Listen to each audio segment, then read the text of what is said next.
મિત્રો, એક પ્રશ્ન છે. 62 વર્ષના હીરાલાલ ચોકસી વડોદરાના નિવાસી છે. એમને ડોક્ટરોએ કીધું છે, કારણ કે એમની ડાબી આંખમાં વિઝન ખૂબ ઘટી ગયું છે, કંઈ જોઈ નથી શકતા. રાત્રે તો બિલકુલ દેખાતું નથી, દિવસે થોડો થોડો પ્રકાશ લાગે છે. મિત્રો, હીરાલાલભાઈનો પ્રશ્ન એવો છે કે ડોક્ટરોએ એમને કીધું છે કે આ આંખથી તમે ક્યારેય જોઈ નહીં શકશો. આંખો બેઉ સારી છે, પરંતુ આંખોને પોષણ પૂરું પાડનારી નસો જે છે એ સુકાઈ ગઈ છે. એનો ઉપાય શું?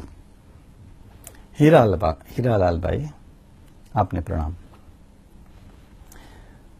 હું કહું છું કે એકલી આંખોમાં સુકારો હોય તો શું કરવું, એનો જે જવાબ આપું છું, પણ આ જવાબ જે લોકોના કાનની નસો સુકાય છે, જે લોકોના મગજની નસો સુકાય છે, જેમના શરીરમાં આગળ જે ઉર્જાનો ધોધ વહે છે એવી કોઈ નસો સુકાય છે, પગ તરફ જતી નસો સુકાય છે, પિત્તાશય કે પેનક્રિયાસ તરફ જતી નસો સુકાય છે, હોઠ કે જડબા કે આંખ સુધી કે કાન સુધી આવતી નસો સુકાય છે, તો એ બધાનો ઉપાય સાંભળી લો તમે. મિત્રો, નાભી આપણા શરીરમાં બહુ ગજબની ચીજ ભગવાને આપી છે. મૃત્યુ પછી પણ 3 કલાક સુધી નાભી જીવંત હોય છે એવું જાણકારોનું કહેવું છે.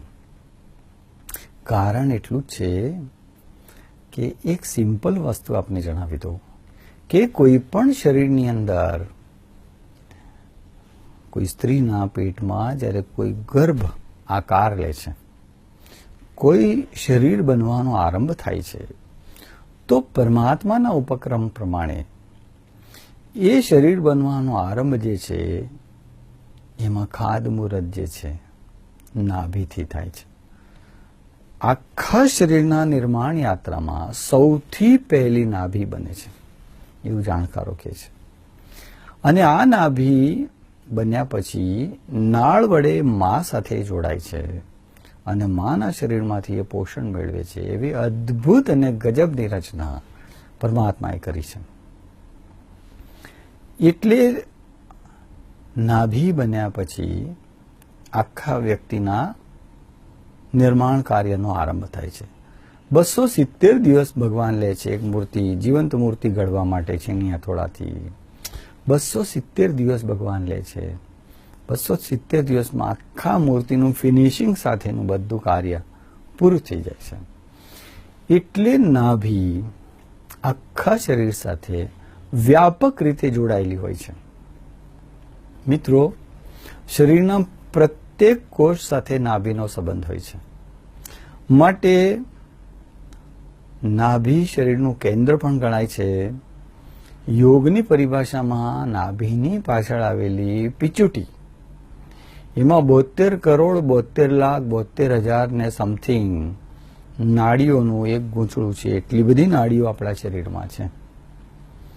એક શરીરમાંથી જો કટિંગ કરીને તમામ નસનલિકાઓ અને કેશવાહિનીઓ, વાળની વાત નથી કરતો, કેશવાહિનીઓ એટલે નલિકાઓ બધાને એક લાઈનમાં જો જોડવામાં આવે તો પૃથ્વીના 2 ચક્કર પૂરા થાય છે.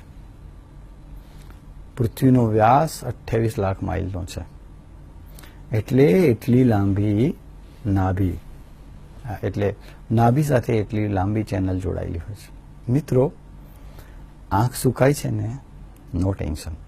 ઘણા લોકોને આંખની અંદર લુબ્રિકેશન એવા કોઈ ચીકણા ટીપા નાખવા પડે છે. દિવસમાં 22, 25 વાર ટીપા નાખવા પડે છે. નો ટેન્શન, રિલેક્સ. એવા સંજોગોમાં એક કામ જરૂર કરજો. રાત્રે સૂતી વખતે નાભી ઉપર 3 ટીપા ગાયનું ઘી અથવા 3 ટીપા કોપરાનું તેલ નાભી પર નાખીને એને 1.5 ઇંચની પરિધિમાં ફેરવી દેજો નાભીની આસપાસ. મિત્રો, નાભીને ખબર છે કે આ બધી ચીજ વસ્તુઓ ક્યાં લઈ જવાની છે. નાભીને ખબર છે કે આખા શરીરમાં સુકારો ક્યાં નિર્માણ થયો છે. એટલે એ બધી ચીજ વસ્તુઓ નાભી ત્યાં પહોંચાડી દેશે. માટે આંખોના લુબ્રિકેશનમાં તો બહુ ઓછા સમયમાં તમને ફાયદો થઈ જશે ફક્ત નાભી પર તેલ મૂકવાથી. આપ સૌ જાણો છો કે જ્યારે શિશુ નાનકડો હોય છે, 2-4 દિવસ કે 2-4 મહિનાનો હોય છે, એને જ્યારે પેટમાં દુખતું હોય છે ત્યારે આપણે પાણીમાં કે તેલમાં હિંગ થોડું વપરાવીને નાભી પર એનો લેપ કરીએ છીએ. ઘણીવાર ભૂઈરસાનો લેપ કરીએ છીએ તો કેવું થોડીક જ વારમાં દુખાવો મટી જાય છે. તમને યાદ છે કે બહુ કફ થયો હોય તો જૂના લોકો છાતી પર મીઠાના ગાંગડાનો શેક કરે છે, આખા મીઠાનો શેક કરે છે, ઘણા મીઠાનો લેપ કરે છે. હું એક એવી સ્મશાન યાત્રામાં ગયો હતો કે જે વ્યક્તિનું અવસાન કફના અતિરેકને કારણે થયેલું. ત્યારે ઘરના લોકો આયુર્વેદ જાણતા હતા. એ વ્યક્તિઓએ એ મૃતકના છાતી પર 500 ગ્રામ જેટલી મીઠાની થેલી મૂકી દીધેલી. મિત્રો, જો છાતી પર સોલ્ટ થોડી વાર મૂકી દેવામાં આવે એટલે એનો લેપ કરવામાં આવે તો જાણકારોનું કેવું એવું છે કે કફથી છુટકારો થાય છે. તો એ જ રીતે નાભી પર રાત્રે સૂતી વખતે 3 ટીપા ગાયનું ઘી અથવા કોપરાનું તેલ મૂકવામાં આવે તો એડીના ચીરા મટી જાય છે. નખની આ જે ચામડી છૂટી પડે છે એ મટી જાય છે. પછી હોઠ ફાટવાના બંધ થઈ જાય છે, ચહેરા પર ચમક આવી જાય છે, વાળમાં ચમક આવી જાય છે. તો મિત્રો, આ તો મફતનો ઉપાય છે. કેમ નાભી પર જ કરવું જોઈએ? જે પુરુષ મિત્રો બનિયન પહેરે છે એ લોકોને યાદ છે કે જ્યારે સવારે નાતી ઘડી જ્યારે બનિયન ઉતારે છે ત્યારે નાભી પર તમને જો એક રૂની પૂંબડી જોવા મળશે, નાનું પૂંબડું જોવા મળશે.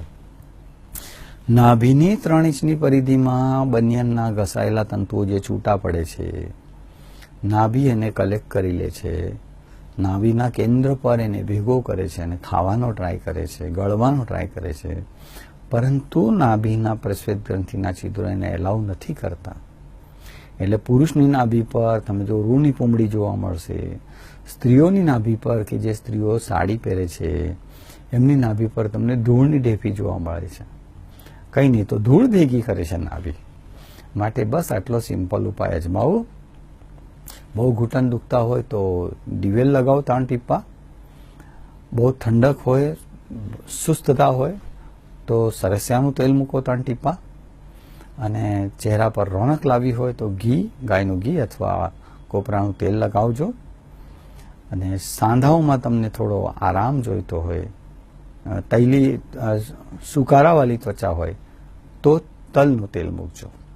પ્રયોગ તો કરી જો, ઘણો ફાયદો થશે. અસ્તુ. આ આખા વિષયનો, આખા એપિસોડનો શ્રેય ભગવાન શિવના ચરણોમાં અર્પિત કરું છું.